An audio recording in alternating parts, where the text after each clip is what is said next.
Hello guys and welcome back to BFIN 300 chapter 6 page 189 problem 6-3.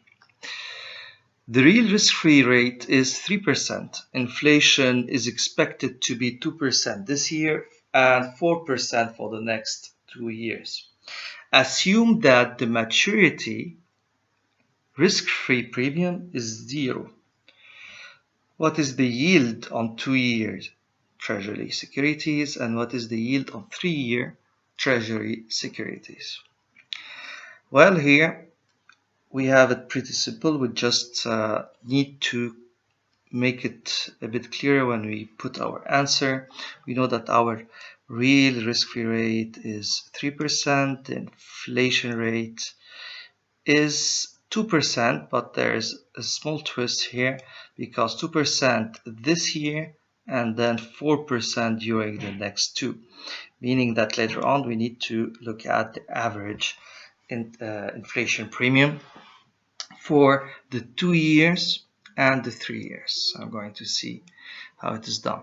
Assume that the maturity risk premium is 0, so our MRP is equal to 0.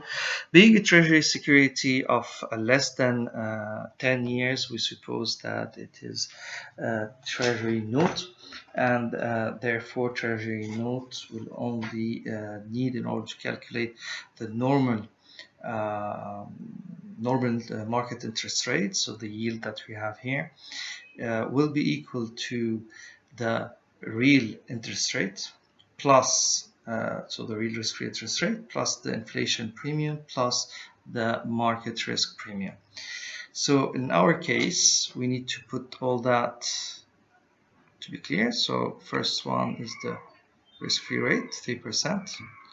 Second one, we have the inflation that is expected to be 2% this year, and then so we put it like that, inflation number 1, and then we have the inflation number 2, okay, and for the second year, and then for the third year we will have inflation number 3, that is 4%. And in order to calculate our inflation premium, we will do an average. We'll look at it just after that. The market risk premium is equal to 0.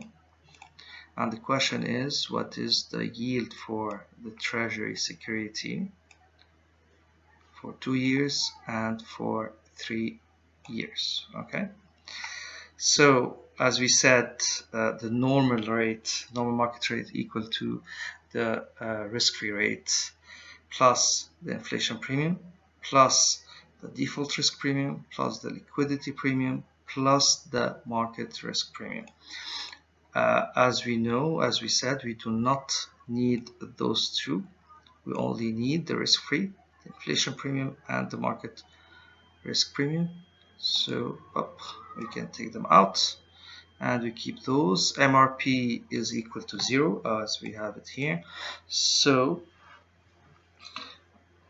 we just need to start calculating based on the fact that our yield for treasury of 2 years will be equal to the risk-free, real risk-free rate plus the inflation premium for 2 years. So the average inflation premium for 2 years will be equal to, as it is said here, inflation is expected to be 2% for the first year and 4% for the second year. So we just go like that, and it will give us like 2% plus 4% divided by 2, 6 divided by 2, 3%. Okay, so then our inflation premium here for 2 years will be 3%. So our real risk-free rate is equal to 3%, as said here. We just have to plug it, so 3% plus 3%, and our answer will be 6%. That's our first answer. Now for 3 years, same thing, same concept. So the yield for treasury of 3 years will be our real risk-free rate plus our inflation premium for 3 years. So we take the average, same thing, average inflation. So as it is said, 2% this year and 4% the next 2 years, as it is requested for us to calculate 3 years, the yield of 3 years treasury security. So it will be 2% plus 4 for the year that comes after, and we will have 2 plus 4 plus 4 divided by 3, and we will have a 3.33%. Same concept. The real risk-free interest rate remains 3%, but the inflation premium changes for 3 years to 3.33%, which is logic because of the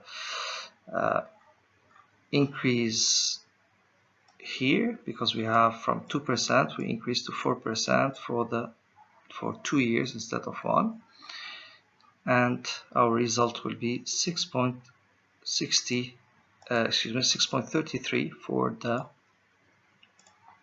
normal rate for the yield on 3 years treasury securities. Very good. Hope you enjoyed it. Thank you very much.